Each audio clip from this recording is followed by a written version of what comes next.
Bismillahirrahmanirrahim. Assalamualaikum warahmatullahi wabarakatuh. Alhamdulillahirabbil alamin wassalatu wassalamu ala Rasulillah sayyidina wa maulana Muhammad ibn Abdillah mabad. Alhamdulillah, puji syukur kehadirat Allah Subhanahu wa taala. Kita kembali berkumpul ya. Yang tadinya rencana buat buka bersama, tapi kita alihkan di momentum Syawalan. Insya Allah ini juga tidak mengurangi hikmat kita, masih di bulan Syawal. Nanti kita sekaligus berhalal bihalal, maafkan, supaya ke depan kita lebih plong dan kita bekerja lebih maksimal. Ya, sedikit saya kasih materi ya, supaya ini mumpung kumpul semua, jadi saya kasih materi supaya bisa tertransfer ya apa yang menjadi cita-cita kita bersama ya untuk mewujudkan sesuai tema kita 2 dekade 1 visi, solidkan barisan, raih kemenangan. Nah, sebelumnya kita rutin nggak setiap hari Pak Willy, Pak Anwar untuk briefing pagi? Insyaallah rutin ya. Kalau gitu berdiri semua, yuk kita buktikan benar nggak atau jangan-jangan nggak ya.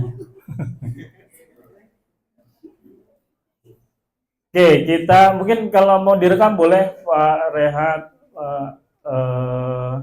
Fuad ya. Kita yel-yel Simpi Challenger, terus dibalas go go go, Allahu Akbar ya. Oke, kita tes dulu ya. Simply Challenger, go go go, Allahu Akbar. Oke, benar. Itu tadi baru uji coba ya. Nah, nanti selesai boleh tepuk tangan dan boleh duduk kembali. Tepuk tangan, jangan duduk dulu ya, sebelum masuk ke materi. Oke, udah siap Pak Rehan? Iya.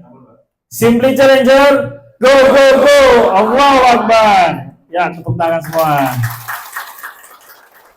Oke, sebelum saya mulai materi, coba menjamkan mata semua. Ya, semua ya. Terus saya minta kasih jarak sedikit kali ya, kiri kanan. Terus coba berputar 2 kali. Tapi sambil merem ya, jangan ngelihat. Kalau ngelihat berarti nyontek ya. Putar 2 kali. Ayo semua, ayo. Mana nggak ada yang muterin ya? Ayo Pak Rehat direkam boleh nih. Berhenti terus diem ya. Oke, stop. Ya. Nah, coba sekarang buka matanya. Nah, posisinya sudah berubah kan? Pak Untung ngadep belakang ya. Oke, sekarang duduk boleh. Nah, nanti itu jadi materi kita juga ya. Oke, materi saya nanti bisa dibantu ya nextnya. Nggak bawa pointer. Raih kemenangan dengan ikuti aturannya ya. Jadi tadi kenapa saya minta menutup mata dan berputar ya. Ketika kita menutup mata itu ibarat kita di sebuah ruangan dalam keadaan gelap gulita ya. Terus kita nggak tahu tuh medan ruangan itu. Akhirnya apa yang terjadi? Ya kita bisa ya tadi seperti Pak Untung tadi malah ngadepnya kan ke belakang ya, karena nggak tahu medannya seperti apa. Kita nggak tahu karena mata kita tertutup dengan gelapnya, tidak ada cahaya di sana ya. Nah, Islam datang memberikan cahaya yang akhirnya kita mendapatkan arah ya. Kita tahu itu pintu di sana ya, itu jendela di sana, kita bisa buka jendela supaya bisa semakin terang. Itulah Islam memberikan cahaya, memberikan petunjuk kehidupan buat kita, yang akhirnya kita tidak harus bertabrak-tabrakan, tidak harus meraba-raba ya, tidak harus tersesat salah jalan, tapi kita karena sudah diberikan cahaya, kita sudah tahu tujuan arah keluar kemana. Nah, artinya sesuai tema kita untuk meraih kemenangan, ya kita mengikuti aturannya, petunjuknya. Jadi seperti kita tahu, Islam itu agama yang syamil dan kamil ya, menyeluruh dan sempurna, meliputi segala sesuatu. Mulai kita dari bangun tidur ya, ada aturannya. Bangun tidur baca doa ya. Kita biasanya bangun tidur biasanya bangun tidur ngapain? Lihat handphone ya sekarang ya. Kalau sekarang bangun tidur lihat handphone ya. Harusnya bangun tidur kan kita langsung baca doa dulu. Lalu kita masuk kamar mandi. Kamar mandi masuk juga ada aturannya. Pakai kaki kiri, sebelumnya berdoa dulu ya. Minta perlindungan dari gangguan jin ya.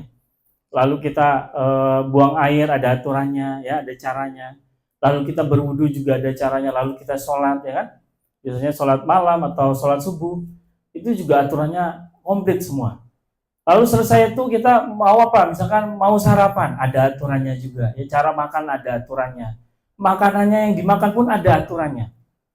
Lalu apa lagi? Kita mau berangkat keluar rumah, gitu ya, berangkat kerja ke kantor. Ada aturannya juga, ada doanya juga, minta petunjuk keselamatan. Ya, sebelum berangkat kita mungkin berzikir pagi dulu, minta perlindungan juga, ya, supaya kita selamat di dalam hari ini. Lalu kita sampai kantor, kita bekerja, ketika kita bermuamalah, berekonomi juga ada aturannya, ya. Gak bisa sesuka hati juga, ada akad-akad yang sah itu bagaimana. Lalu kita bertransaksi yang dianggap sah itu bagaimana ya, diterima oleh itu semua ada aturan atau syariatnya. Ya, jadi Islam itu mengatur dari kita bangun tidur sampai nanti kita tidur lagi itu ada aturannya, ya. Kita bangun tidur, tiap tidur lagi itu ada aturannya. Makanya disebut syamil dan kamil, menyeluruh dan sempurna, meliputi segala sesuatu. Nah, apalagi juga ketika kita ingin mengejar kesuksesan, ya, keberhasilan, kemenangan. Saya sering menganalogikan kita itu kan seperti sebuah di dalam bahtera atau perahu atau kapal gitu ya, di mana kita bertugas masing-masing, ya. Ada tugas di posnya masing-masing, saling bahu membahu, ya. Nah, ketika di dalam satu kapal inilah ya kita harus gimana caranya membawa bahtera ini sampai selamat sampai tujuan. Dan itu perlu kerjasama yang solid gitu ya. Jangan sampai malah kalau di dalam hadis itu ya disebutkan malah ada yang bolongin kapal gitu ya. Jadi bolongin kapal yang akhirnya bukannya kita sampai tujuan, malah akhirnya kita malah sibuk buangin air ya. Karena ada tidak kompak yang malah bukannya membantu tapi malah membebani ya. Nah, makanya kita di sini dalam rangka untuk mensatukan visi kita ya. Ya, harapannya perusahaan ini ya, tempat kita bernaung ini di Simply Group semakin maju berkembang, dan kembali lagi adalah yang menikmati bukan saya tapi kita semua ya. Dan ini menjadi doa saya sudah dari bertahun-tahun yang lalu, gimana caranya biar kita terus bisa mencapai target ya, kesejahteraan bisa mengikuti dan kita bisa sukses bersama. Amin ya, insya Allah ya. Oke, next. Oke, saya sudah nulis 2 buku ya. Jurus yang pertama itu yang merah, judulnya Jurus Jitu Membangun Bisnis Berkah Omset Miliaran. Kalau yang putih Jurus Buka Ratusan Cabang Tanpa Riba. Nah, di dalam buku itu saya rangkum 3 pilar sukses berkah berlimpah ya, supaya kita usaha yang kita jalankan ini berkelimpahan ya, bukan berkelimpah saja tapi berkah ya. Kalau sudah berkah itu kan hasilnya sangat bermanfaat ya, dunia akhirat. Itu ada 3 kuncinya. Yang pertama tujuan yang hak atau tujuan yang benar, yang kedua jalankan syariat, yang ketiga jalankan sunatullah. Nah, ini yang akan saya bahas. Oke, next dulu. Oke, yang pertama, apa tujuan hidup manusia? Oh, berubah fontnya ya. Dalam Quran Az-Zariyat ayat 56, Allah Subhanahu wa taala berfirman, "Wa ma khalaqtul jinna wal insa illa liya'budun." Tidaklah aku menciptakan jin dan manusia kecuali untuk mengabdi atau beribadah kepadaku. Artinya kita harus paham dulu ya, tujuan kita hidup di dunia ini apa sih? Apakah tujuan kita untuk berlomba-lomba mengejar kekayaan ya?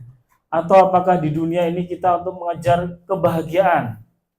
Atau kita di dunia ini hanya untuk tidur-tiduran? Nah, mungkin gitu ya. Mungkin kalau kita nggak tahu jawabannya, nggak tahu clue-nya gitu ya, ya seperti tadi, kita memejamkan mata, kita nggak tahu nih mau kemana gitu ya. Kita tersesat gitu ya. Nah, ternyata ini ya bentuk kasih sayang Allah, Allah sudah ngasih tuh guideline, ngasih panduan. Lah sudah dikasih panduan kok masih cari yang lain, kan konyol gitu ya. Sudah dikasih tahu pintunya di sana, kok kita malah cari muter-muter pintu lain ya. Sudah dikasih cahaya, dikasih lampu, dikasih petunjuk pintunya di sana, masih malah cari pintu lain yang akhirnya tersesat. Nah, jadi kita harus pahami dulu tujuan kita hidup di dunia itu adalah untuk mengabdi atau beribadah atau menjalankan setiap syariatnya. Kalau tafsirnya begitu ya. Tafsirnya itu kita untuk menjalankan setiap syariat atau petunjuk atau aturan yang Allah Subhanahu wa taala berikan. Oke, next dulu. Oke, kalau kita bahas tujuan itu dibagi 3 ya. Tujuan jangka pendek, tujuan jangka menengah, tujuan jangka panjang dan tujuan jangka panjang sekali gitu ya. Jangka pendek itu mingguan, bulanan ya. Mungkin kita ada target-target harian gitu ya. Itu bisa dianalogikan tujuan jangka pendek. Lalu ada tujuan jangka panjang tahunan ya. Kita ada target rapat tahunan ya. Yearly report. Lalu kita juga ternyata ada tujuan itu yang jauh lebih panjang sekali ya. Itu adalah akhirat. Coba diklik dulu. Diklik. Keluar nggak? Oh nggak ya. Oke, ya lanjut aja. Oke, next lagi Reza. Nah, ternyata semakin jauh tujuan gitu ya, semakin dahsyat kekuatannya. Nah, ini bisa kita buktikan ya. Mungkin sehari-hari kita pernah merasakan. Pernah nggak ketika kita, ini kan masih bulan Syawal ya, biasanya pada puasa Syawal. Ada nggak yang puasa Syawal? Ada ya? Nah, ini masih ada waktu 6 hari, jadi pahalanya itu seperti puasa 1 tahun penuh ya. Nah, biasanya ketika kita puasa sunnah gitu ya, puasa Syawal mungkin, kadang ya karena ini bukan bulan Ramadan ya, belum terbiasa rutinitas harian, akhirnya mungkin kita kelewat untuk tidak sahur gitu ya. Akhirnya nggak sahur dan akhirnya ya kita jalankan puasa di hari itu tanpa sahur dulu. Nah, tapi apa yang terjadi? Karena kita niatnya ini adalah untuk mencari ridho Allah ya. Walaupun nggak sahur di di pagi hari ya, di subuh dini hari, tapi kenapa? Entah kenapa kita itu energinya kuat gitu ya. Walaupun kita beraktivitas, kita bekerja, tapi karena kita niatnya lillahi ta'ala gitu ya. Seakan tubuh itu menguatkan. Niat itu benar-benar menguatkan kita gitu. Nah, tapi sebaliknya, ketika kita nggak niat puasa ya, biasanya mungkin kita sarapan. Dilalah mungkin telat bangun terus gak sarapan. Akhirnya sampai ke kantor atau tempat kerja loyo gitu ya. Baru setengah hari aja udah lemes. Ya karena niatnya beda. Yang tadi niatnya karena untuk cari ridho Allah, niatnya untuk akhirat, energinya kuat gitu ya. Entah gimana caranya tubuh itu menyesuaikan diri dan semangat energi kita itu luar biasa. Tapi satunya ketika kita tidak sarapan saja gitu ya, siang hari sudah loyo, sudah lemes ya. Padahal sama-sama nggak makan. Dan bahkan puasa kan sampai waktu maghrib ya. Tapi kita tetap kuat. Nah, ini menunjukkan bahwa semakin tinggi ya, semakin jauh tujuan kita, itu semakin kuat energinya. Nah, ini yang ingin saya gambarkan bahwa ketika kita bekerja di sini, ini bukan hanya sekedar bekerja menjalankan pekerjaan untuk mendapatkan gaji saja ya. Tapi kita punya niat yang jauh lebih besar, punya mimpi yang jauh lebih besar, tujuan yang lebih besar, yang itu bahkan juga sampai akhirat nanti ya. Dan harusnya ketika kita mimpinya besar, tujuannya besar, ya kita energinya juga ketika kita melakukan itu ya luar biasa ya, nggak setengah hati, atau bahkan mungkin kalau nggak dilihat ya seadanya saja kan gitu ya. Jangan sampai seperti itu ya. Jadi sayang sekali kalau kita bekerja hanya dapat menanti gajian tiap awal bulan saja. Tapi kalau kita niatkan untuk tujuan tadi yang jangka panjang sekali, insya Allah double kita ya, dapat manfaatnya double ya. Kita udahlah dapat gaji ya, kita dapat keberkahan di sana ya, dapat pahala ya. Dan namanya rezeki itu kan nggak cuma dari gaji saja ya. Rezeki itu maknanya lebih luas ya. Rezeki itu kita diberi kesehatan, kita diberi kelancaran perjalanan dari rumah sampai hotel ini ya, tidak ada halangan satu apapun, itu rezeki ya. Diberikan anak-anak yang sehat, itu rezeki. Diberikan pasangan yang tidak yang menenangkan, itu juga rezeki ya. Jadi artinya rezeki itu luas maknanya, termasuk juga kesehatan tadi ya. Sementara di luaran sana banyak yang punya duit banyak, tapi dia karena mungkin tidak berkah ya. Jadi walaupun duitnya banyak, tapi tidak tenang ya, tidak bahagia, banyak masalah. Anak sering keluar masuk rumah sakit misalkan ya. Terus selalu ada ya masalah bertubi-tubi ya, ada saja ya permasalahan. Nah, itu artinya walaupun mungkin secara nominal ya rezeki kita atau gaji kita dibandingkan orang di luar sana yang lebih besar, tapi karena kita tadi penuh keberkahan tadi ya, rezeki kita bisa banyak ya, kalau dihitung-hitung jauh lebih besar. Oke, menurut Imam Ghazali, semakin panjang berpikirnya, semakin cerdaslah orang itu. Ya, jadi orang dianggap cerdas itu ketika pikirannya jauh ke depan, visioner ya, bukan cuma untuk hari ini semata. Nah, ini orang cerdas ya. Tapi kalau orang yang kebalikannya berarti ya, analoginya kan berarti kebalikannya. Berarti orang bodoh itu apa? Orang yang cuma mikir sesaat gitu ya. Saya udahlah kerja seadanya aja, itu juga gajinya sekian. Nah, itu mikir sesaat tuh.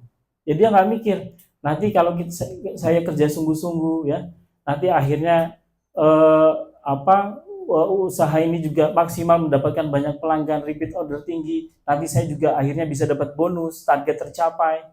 Belum lagi karena saya sungguh-sungguh bernilai ibadah ya, kan kerja yang diniatkan untuk ibadah seperti orang berjihad kan, pahalanya besar. Akhirnya apa? Berkahlah di sana. Akhirnya kebaikan-kebaikan muncul ya, kemudahan-kemudahan muncul ya. Tadi saya bilang rezeki di lain-lain hal selain materi tadi juga muncul ya. Akhirnya hidup kita ya tadi itulah bahagia sesungguhnya ya. Ketenangan jiwa, kebahagiaan ya. Nah, cuma karena dia berpikirnya jangka pendek, ya gitu aja. Akhirnya begitu saja. Nggak ada perkembangan ya. Dan harapan saya ya di sini semua tidak seperti itu ya. Tapi orang-orang yang cerdas seperti Imam Ghazali ini orang yang cerdas, yang visinya jauh ke depan ya. Sesuai kalau di visi misi culture kita apa? Apa itu? Kalau cerdas itu apa? Sering baca nggak ini? Jangan-jangan nggak pernah baca juga nih. Apa kalau cerdas itu masuk ke mana? Kan ada fatona, amanah, sidik, tablik. Apa? Apa? Ya, fatona ya, cerdas ya. Jadi kita itu harus menjadi cerdas ya, menjadi cerdas, visioner, dan insya Allah ketika kita satu visi begitu, ya tadi ya harapan-harapan kita bisa tercapai ya, harapan-harapan kita bisa tercapai dan ya baliknya ke kita sendiri ya.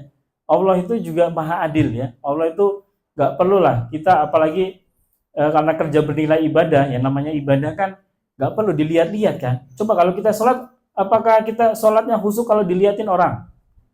Iya nggak? Enggak kan? Kita sholat khusyuk kan karena Allah kan? Betul nggak? Iya, kita sholat khusyuk itu karena Allah supaya dapat pahala yang besar kan ya, supaya kita dapat ridho Allah tadi ya. Ya begitu juga bekerja. Ngapain bekerja tunggu dilihat atasannya kan gitu ya? Totalitas benar-benar sungguh-sungguh ya. Dan insya Allah Allah itu juga akan maha melihat gitu ya. Allah itu nggak tidur ya, maha melihat ya. Dan akhirnya apa? Baliknya ya ke kita sendiri. Yakinlah itu ya. Ya nggak perlu ditambah-tambahkan, itu nanti ibarat cahaya itu mesti akan kelihatan ya. Orang yang sungguh-sungguh itu cahayanya kelihatan dan manfaatnya balik ke dia ya. Tapi kalau ya tadi ya visinya jangka pendek semata ya sudah sama juga ya. Akhirnya yang dia dapat ya hanya itu saja ya. Oke, next. Ini nggak ada minum ya Pak Willy. Udah kering saya dari ibu kita ya.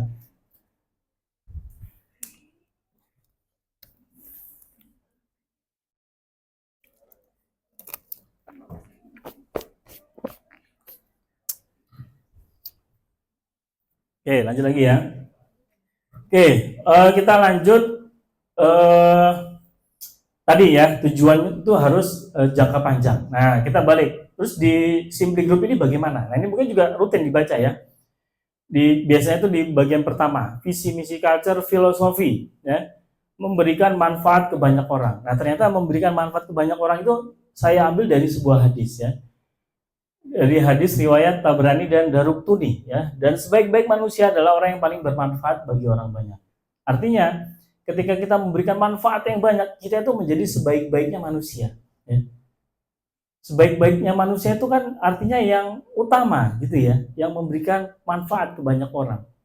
Nah, ternyata di Simply Group ini juga banyak sekali ya kita jadikan tujuan itu menjadikan kebermanfaatan.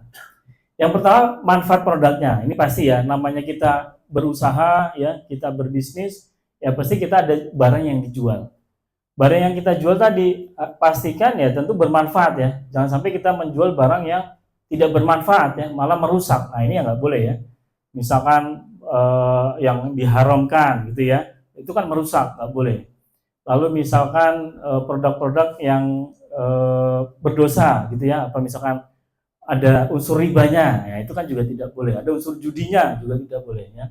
Nah, di Simply Group sendiri produknya ya insya Allah kita sudah pastikan semua toyib, halal dan toyib ya. Artinya apa? Produk yang kita berikan itu benar-benar bermanfaat dan baik ya. Contohnya, manfaat produk kita kalau bisnis laundry, ya otomatis kita membantu membersihkan dari yang kotor menjadi bersih ya. Dan bahkan bukan hanya bersih, di Simply Group, di Simply Fresh, Simply Prime, kita punya komitmen bukan hanya bersih tapi menjadikan suci ya. Suci ini nilainya lebih tinggi lagi ya. Bersih itu belum tentu suci. Ya. Misalkan ada noda najis ya.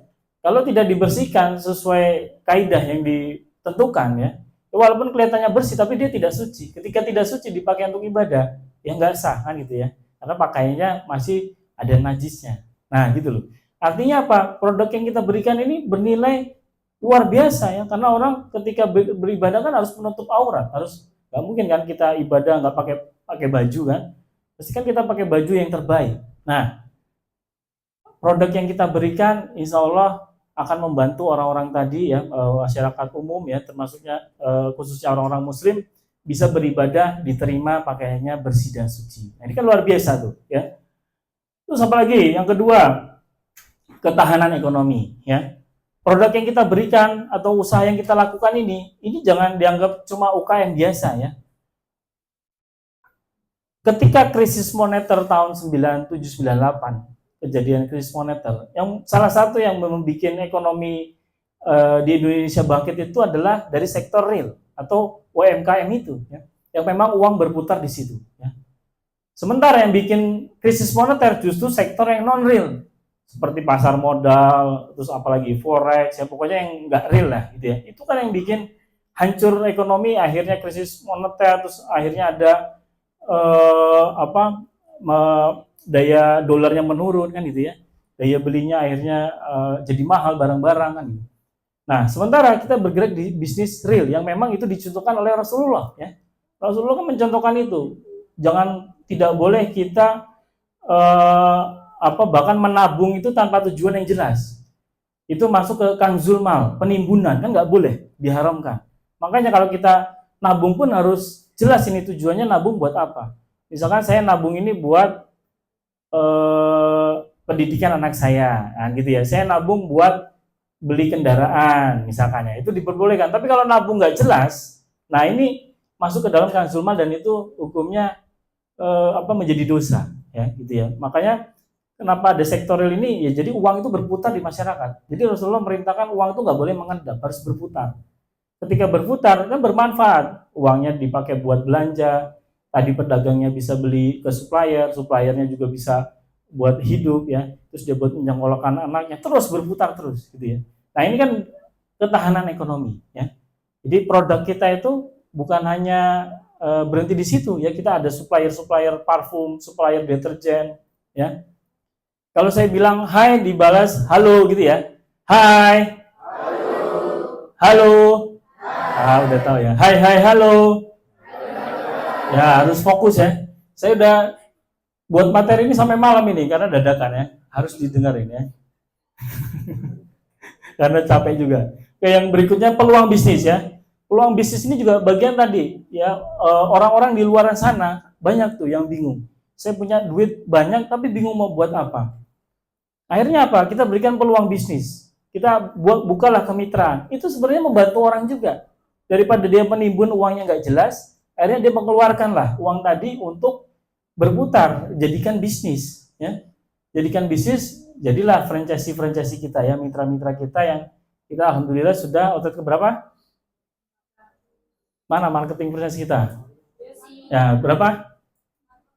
401 ya. Alhamdulillah sudah 20 tahun kita sudah buka 400 outlet lebih ya di seluruh Indonesia, dari Aceh sampai Papua, di 100 kota ya. Dan itu juga apa? Ya bagian dari ini ya.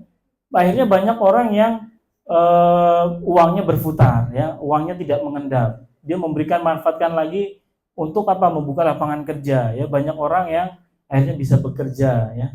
Terus juga perputaran ekonomi tadi. Terus manfaatnya juga besar dari produknya ya, membuat bikin bersih dan suci tadi ya. Apalagi ajakan kebaikan. Nah, ini selalu juga kita dalam campaign-campaign promo kita ya, kita harus apa isu-isu yang kita angkat itu ya isu-isu nilai-nilai kebaikan ya. Jadi kita ajakan-ajakan kebaikan, termasuk kita berbisnis ini selalu harus sesuai syariat gitu ya, nggak boleh menabrak menghalalkan segala cara ya. Lalu apalagi spiritual company ya, jadi di Simply Group ini bahkan ibadah saja dinilai gitu ya, dipaksa untuk jadi baik ya. Kan enak tuh dipaksa untuk jadi baik, ada teman-temannya yang akhirnya yang tadinya jarang sholat jadi rajin sholat ya, yang tadinya nggak pernah sholat sunnah akhirnya sholat sunnah ya, yang tadinya nggak pernah dengar pengajian diwajibkan pengajian, disuruh bakpur untuk ngerangkum ya kan. Saya ngeliat tuh tiap bulan monthly report, ini Pak rangkuman anak-anak kerja, banyak tuh, itu saya lihat ya, ditulis tangan itu kan. Nah jadi semua itu sampai ke saya juga ya, artinya saya pantau juga walaupun saya nggak langsung berhadapan. Nah itu ya, akhirnya kita dapat ilmu ini kan bekal kan. Tolabul ilmi faridatun ala kulli muslimin, menuntut ilmu itu wajib bagi setiap muslim. Coba kalau nggak dipaksa, akhirnya nggak menuntut ilmu ya. Ketika diwajibkan begitu, ya udah kan enak banget, udahlah kerja, disuruh menuntut ilmu, dan itu juga kewajiban lagi kan, menuntut ilmu agama itu kan kewajiban.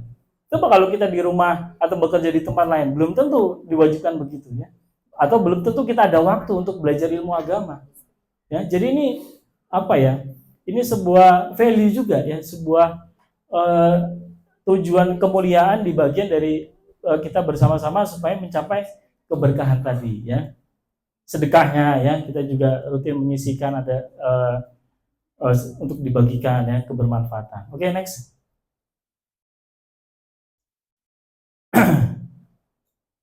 Oke, jadi visi misi perusahaan harus selaras dengan visi misi yang ditetapkan oleh Allah Subhanahu wa taala. Jadi kan tadi untuk berkah berlimpah yang pertama tujuannya harus benar kan? Oke, tujuannya harus yang hak, harus yang benar. Berarti tujuannya apa ya tadi? Visi misi itu kan mimpi kita ya, visi itu tujuan kita, misi itu cara mencapai visi tadi. Nah, mungkin sudah rutin tiap hari dibaca. Nah, visi misi kita ya insya Allah sudah selaras dengan apa yang Allah Subhanahu wa taala perintahkan. Artinya tujuan kita ini sudah on the track gitu ya. Tujuan kita itu udah kebaikan ya. Karena ada tuh di luar sana perusahaan-perusahaan yang visinya apa ya, cuma cari duit aja gitu ya, nggak peduli halal haram mungkin tadi ya. Terus nggak peduli juga cara-caranya bagaimana, apalagi berbisnis sesuai syariat, mau malah itu mungkin nggak paham ya. Nah, insya Allah tujuan kita sudah lurus. Oke, next, selanjutnya. Nah, yang kedua adalah menjalankan syariat atau aturannya. Dalam Quran surat Al-Jaziyah ayat 18, Allah Subhanahu wa taala berfirman yang artinya, kemudian kami jadikan kamu berada di atas suatu aturan atau syariat dari urusan agama itu, maka ikutilah syariat itu dan janganlah kamu ikuti hawa nafsu orang-orang yang tidak mengetahui. Jadi kita menjalankan aturan-aturan Allah itu ya karena perintahnya begitu gitu loh. Ya. Kalau enggak ngapain saya sampai sekarang itu belajar fikih muamalah itu terus belajar karena nggak ada habisnya ya. Apalagi dengan kontemporer yang sekarang banyak hal-hal baru yang dulu di zaman Nabi belum ada, kan itu harus dipelajari. Dikaitkan dengan era masa kini bagaimana ya. Nah, oke, next dulu. Nah, ini juga rusaknya. Ya ayyuhallazina amanu udkhulu fil khafa, wahai orang-orang yang beriman, masuklah ke dalam Islam secara keseluruhan, secara kafah ya. Dan janganlah kamu mengikuti langkah-langkah setan, sungguh ia musuh yang nyata bagimu. Quran surat Al-Baqarah 208. Nah, kita menjalankan syariat itu disuruh secara keseluruhan, bukan sebagian atau parsial ya. Misalkan kita kalau datang ke kondangan, makanya kalau sekarang kan prasmanan ya di gedung ya. Biasanya kan kalau di prasmanan itu, kalau saya kan ngambil yang saya suka saja gitu ya. Ambil yang kita suka, yang nggak saya suka ya saya nggak ngambil kan. Itu namanya prasmanan, suka-suka kita. Tapi kalau dalam berislam itu nggak bisa prasmanan begitu. Suka tidak suka ya diambil. Suka tidak suka harus dijalankan. Nah itulah yang dinamakan perintah untuk menjalankan secara keseluruhan. Nah pertanyaannya banyak yang belum paham. syariat itu apa atau dimensinya bagaimana sih? Nah, saya simpelkan paling tidak dimensinya itu ada 3 ya. Dimensi pertama hablum minallah, itu terkait akidah dan ibadah ya. Nah, kita mungkin sudah paham, sering dapat kajiannya akidah ya, bertauhid itu bagaimana ya, cara beribadah bagaimana ya. Itu dimensi pertama. Lalu yang dimensi kedua, hablum minafsi, hubungan manusia dengan dirinya sendiri. Terkait apa? Makanan yang halal itu seperti apa, minuman yang halal seperti apa, pakaian yang menutup aurat bagaimana, akhlak yang mulia itu bagaimana. Nah, ini dimensi kedua. Islam ngajarin itu ya. Jadi Islam itu nggak cuma bahas ibadah juga ya, nggak hanya ibadah saja, tapi juga akhlak atau perilaku. Lalu yang terakhir, hablum minanas. Nah, ini yang jarang orang banyak tahu ya. Hubungan manusia dengan manusia lainnya atau perkara muamalah. Ini perkara apa ya tadi? Berekonomi ya, bahkan berpolitik, bernegara ya. Semua ada aturannya ya. Jadi inilah yang dinamakan dimensi syariat yang kafah, menyeluruh ya. Nah, kalau tadi konteksnya adalah menjalankan syariat di dalam kita berbisnis, ya berarti adalah dimensi 3 muamalah ya. Dan itu yang saya kawal terus ya. Dulu kalau kita ada sistem membership gitu ya, terus harus berbayar, ada kuota, harus kita hapuskan ya. Karena memang ada beberapa bagian yang tidak sesuai syariat. Artinya produk-produk yang kita berikan ini sudah kita kawal dari head gitu ya, untuk sesuai syariat tadi, sesuai panduan ya. Karena kita terus belajar mengupdate tentang fikih-fikih muamalah. Oke, next. Nah, sama syariat sukses gitu ya. Ternyata tadi Allah Subhanahu wa taala itu sudah kasih clue gitu ya. Untuk kamu sukses di dunia itu ada caranya juga ya. Masa masuk kamar mandi ada caranya, terus cara kita bisa sukses hidup nggak ada caranya. Itu ada juga caranya ya. Nah, ini beberapa, sebenarnya ada banyak sekali ya. Ini saya ambil yang pertama, itqon. Allah Azza wa Jalla menyukai jika salah seorang di antara kalian melakukan suatu amal secara itqon. Itqon itu apa sih? Itqon itu kalau di terjemahannya gitu ya, itu artinya jidiyah atau kesungguhan. Bisa juga keteraturan atau tidak semrawut atau tidak sembarangan, disiplin dan profesionalitas atau tidak salah-salah. Atau gampangnya itu itqon itu profesional, gampangnya gitulah kalau bahasa Indonesia ya. Dan Allah Azza wa Jalla menyukai orang yang di antara kalian melakukan amal itu secara profesional. Kita bekerja secara profesional. Kita mengurus anak secara profesional. Kita apalagi? Berkendara profesional. Itu itqon, sungguh-sungguh profesional ya. Kalau kita asal-asalan, hasilnya apa? Berkendara asal-asalan ya kecelakaan. Ya. Ngurus anak asal-asalan, anak-anaknya jadi nakal atau nggak terurus ya. Begitu juga bekerja asal-asalan. Ya udah, hasilnya juga bisa kita tebak, komplain di mana-mana ya, pelanggan akhirnya nggak balik ya, omset nggak tercapai, akhirnya apa, perusahaan kesusahan untuk tidak ada bonus segala macam ya kan. Harapannya kalau kita target terus kan dapat bonus terus ya. Ada beberapa outlet yang terus mencapai bonus dan dapat target dan dapat bonus terus. Nah, artinya syariat sukses itu salah satu yang relevan bagi kita adalah itqon ya, sungguh-sungguh profesional, dan Allah suka hambanya yang itqon tadi ya. Ini yang pertama. Terus yang kedua, next, husnuzon. Ini ya, lawannya seuzon, negative thinking itu kan husnuzon ya, berpikir positif ya. Nah, hadis riwayat Muslim, aku berdasarkan prasangka hambaku terhadapku dan aku akan bersamanya ketika ia mengingatku ya. Jadi apa yang kita pikirkan atau apa yang kita bicarakan, itulah yang akan menjadi doa kita ya. Kalau kita sehari-hari ngomongnya buruk, ngomongnya jelek, ngomongnya negatif ke teman-teman, bergibah, ya itulah yang balik ke kita ya. Kan kita sesuai prasangka kita, doa kita itu sesuai prasangka kita tadi, apa ucapan kita ya.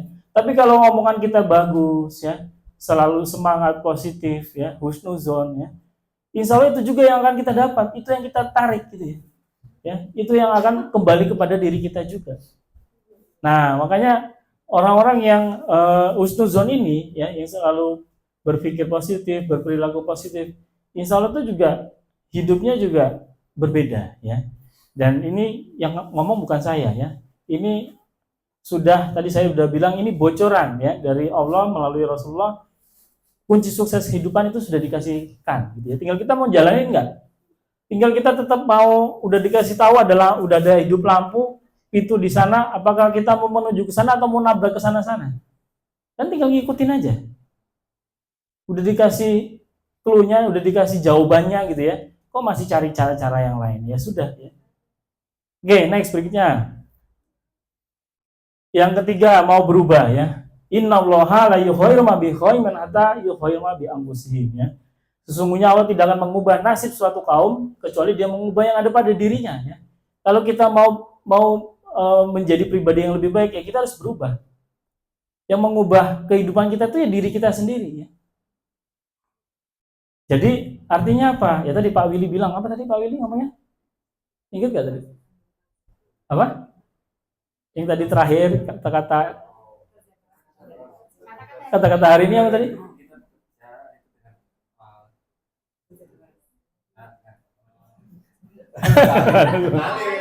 Coba diingat dulu sambil saya minum.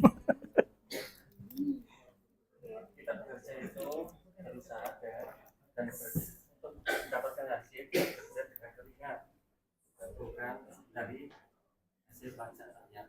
Oh ya, ya itu kan relevan kan? Kita bekerja untuk mendapatkan hasil itu kan dengan usaha kita ya. Kan ini sesuai dengan firman Allah Subhanahu wa taala ini ya. Artinya ketika kita mau berubah, kita mau sukses, ya kita harus berupaya ya, berikhtiar ya. Jadi kita juga jangan hanya menggantungkan kepada doa saja kan. Setelah berdoa kita harus berikhtiar. Allah juga perintahkan satu paket, ikhtiar dan tawakal atau berdoa itu satu paket ya. Nah, jadi kalau kita mau berhasil ya kita harus berubah perilaku kita ya menjadi lebih baik ya, untuk mencapai kesuksesan di dalam kita berupaya ini, berikhtiar. Itu ya. Hai. Halo, hai. Oke, next. Nah, yang terakhir gitu ya, sebenarnya ada banyak prinsip sukses ya dalam Islam. Ada sebuah hadis riwayat Bukhari ya. Barang siapa yang mentaati pemimpinnya, maka sungguh dia telah mentaati aku. Dan barang siapa yang tidak taat kepada pemimpinnya, maka sungguh dia telah tidak taat kepadaku. Nah, ini ternyata hadis ini sifatnya umum ya. Dalam guru saya ya, Ustadz Siddiq Al-Jawi menjelaskan ya maknanya.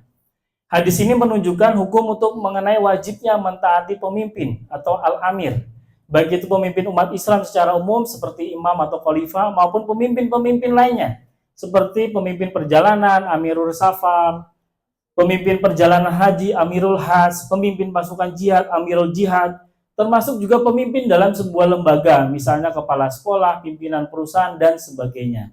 Namun kewajiban untuk mentaati pemimpin dalam Islam ini terbatas pada hal-hal yang ma'ruf atau yang sesuai dengan ajaran Islam, yang baik ya. Tidak boleh ada ketaatan kepada pemimpin dalam hal yang mungkar atau maksiat, baik berupa perbuatan meninggalkan yang wajib atau tarkul wajib maupun perbuatan melakukan yang haram atau irtikabul haram. Artinya apa? Ya, salah satu kunci sukses itu adalah ya mengikuti ketaatan kepada arahan pimpinan ya. Ya tadi ya, ibarat kita dalam satu kapal bahtera. Terus pimpinannya menyampaikan, ayo kita ubah haluan, kita arah utara gitu ya. Sudah arah utara, bukannya semua tim mengarahkan ke sana ya, bagaimana caranya, tapi malah ada yang ke arah sebaliknya. Ya ini kan akhirnya terjadi bukannya ke utara malah balik kan gitu ya. Terjadi benturan yang akhirnya bahtera yang kita bawa ini nggak sampai ke tujuan ya, karena nggak kompak tadi. Ya, dan insya Allah ini jelas ya kalau kita meyakini tadi panduan kehidupan. Ya ini kan kunci sukses kehidupan juga ya. Pastilah atasan atau pimpinan di sini ya insya Allah semua dalam rangka kebaikan ya. Semua dalam rangka kebaikan. Nah ketika kita bisa mencapai tujuan tadi ya, kita bisa mencapai titik kesuksesan yang tadi kan sudah saya sampaikan, yang menikmati ya kita semua. Tapi kalau kita nggak sampai tujuan, ini berarti kan ada masalah nih. Kayaknya udah 20 tahun kok begini-begini gitu ya. Ini ada masalah apa nih gitu. Nah ini yang saya belum bisa memecahkan. Ya kita semua ya bisa kita jawab diri sendiri semua apa nih masalahnya dari kita ya. Nah artinya untuk kunci kesuksesan berikutnya adalah ketaatan terhadap atasan, pimpinan atau juga kalau ini materinya sebenarnya judulnya adalah loyalitas dalam bekerja ya. Dalam materi ini kan saya ambil dari sebuah materi kajian loyalitas dalam bekerja. Ternyata dalam Islam itu juga ada. Nah, dalilnya ini ya. Jadi ternyata ketika kita dalam perjalanan saja, misalkan perjalanan safar 5 orang, itu saja harus ditunjuk 1 orang sebagai pimpinan dan kita harus ngikutin pimpinan. Filosofinya apa? Ya supaya jelas nih, jangan sampai bingung ini kita mau naik kendaraan apa, kita nanti rutenya bagaimana. Tapi ketika dalam safar saja, itu saja ada harus pimpinannya, apalagi di dalam bekerja atau berbisnis, berusaha. Yang ini juga maslahatnya kan luas ya. Mungkin kita ada karyawan 200 orang. 200 orang ini kan yang bekerja di sana. Di bawah 200 orang ini kan menanggung anaknya, menanggung istrinya, keluarganya, atau orang tuanya mungkin. Yang di situ berarti di bawah kita ada berapa? Mungkin ada total ada 1000-an orang mungkin ya yang bergantung terhadap kegiatan ekonomi yang kita lakukan. Nah kalau kita nggak sungguh-sungguh, ya nggak taat terhadap arahan aturan, yang akhirnya apa? Yang kena dampak itu bukan cuma dia diri sendiri, tapi semua 1000 orang ini yang akan kena dampaknya. Kita jadi susah ya, kita kesulitan, pengembangan sulit ya, kita untuk kesejahteraan juga sulit ya, gimana omset masih nanggung-nanggung gini, akhirnya tambah sulam. Divisi ini bagus buat nutup yang di sini, divisi yang ini bagus buat nutup apa sindir ya, gitu terus ya, akhirnya apa ya, stagnan gitu ya. Harusnya bisa kita tumbuh terus, semua divisi bagus berkembang, akhirnya tempo-tempo aja ya, kadang-kadang bagus kadang-kadang enggak. Nah ini menjadi catatan untuk kita semua ya, supaya kita ikuti dari arahan. Oke, next. Oke, yang terakhir sunatullah maksimal ya. Tadi kan sudah, yang pertama tujuannya sudah benar, dijalankan sesuai syariat supaya berkah berlimpah. Apa yang ketiga kuncinya? Jalankan sunatullah secara maksimal. Sunatullah itu apa? Sunatullah itu Allah Subhanahu wa taala menciptakan manusia ya, dan segala makhluk yang ada di bumi ini kan terikat dengan sunatullah atau hukum alam ya. Seperti misalkan ada namanya gravitasi ya, misalkan saya pegang mic, saya lepas kan dia jatuh ke bawah gitu ya, artinya ini kan hukum alam, sunatullah. Begitu juga apa di dalam kita bekerja, sunatullah, usaha yang kita lakukan juga berpengaruh terhadap hasil usaha kita. Misalkan kita punya produk yang bagus, tapi kita nggak pernah memasarkan, nggak pernah mempromosikan, mengkomunikasikan, kan nggak ada orang yang tahu. Nah, tapi kalau kita benar-benar jalankan sunatullah, kita marketing jalan, akhirnya banyak orang yang tahu. Nah, itu bagian dari sunatullah juga ya, hukum sebab akibat. Nah, kalau kata Agim ya, rumusnya tuh sederhana, 5 As ya. Pertama, kerja keras. Lalu kedua, kerja cerdas. Ketiga, kerja berkualitas. Keempat, kerja tuntas. Yang kelima, kerja ikhlas. Prinsipnya sederhana untuk sunatullah maksimal tadi ya. Pertama, kerja keras. Ibarat kita mau mindahin barang yang sangat berat gitu ya. Misalkan oven di ayam guling. Ovennya itu berat ya? Berat nggak Pak Willy? Pak Untung berat nggak? Berat ya? Setiap hari kayaknya Pak Untung dorong-dorong tuh.